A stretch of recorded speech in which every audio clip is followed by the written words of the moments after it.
బియ్యం కానీ మినపప్పు నానబెట్టకుండా ఇన్స్టెంట్గా దోశ తయారు చేయాలో చూద్దాం. మీకు ఎవరికైనా నచ్చితే కనుక ఒకసారి ట్రై చేయండి. అలాగే విడిపోయిన వస్తున్నాయని కామెంట్ సెక్షన్లో తెలియజేయండి.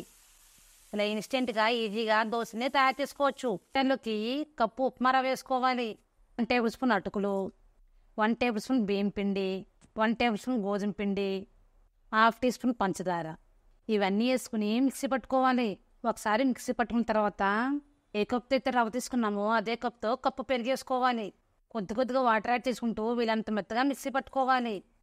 ఇలా వీలైనంత మెత్తగా మిక్సీ పట్టుకోవాలి.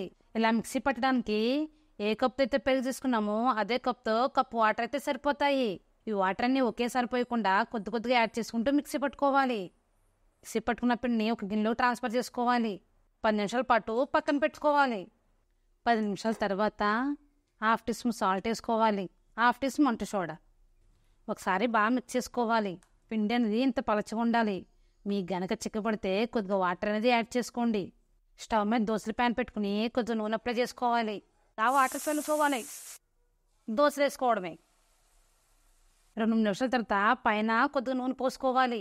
తర్వాత రెండో వైపు టర్న్ చేసుకోవాలి. ఇట్లా తీసుకుని సర్వ్ చేసుకుంటామే. అంతేనండి, ఎంతో టేస్టీగా ఈజీగా దోశలు రెడీ. మీకు ఎవరికైనా నచ్చితే కనుక ఒకసారి ట్రై చేయండి. అలాగే విడిపోయిన ఒపీనియన్ని కామెంట్ సెక్షన్లో తెలియజేయండి. మిగిలిన దోశని ఇలానే వేసుకోవాలి.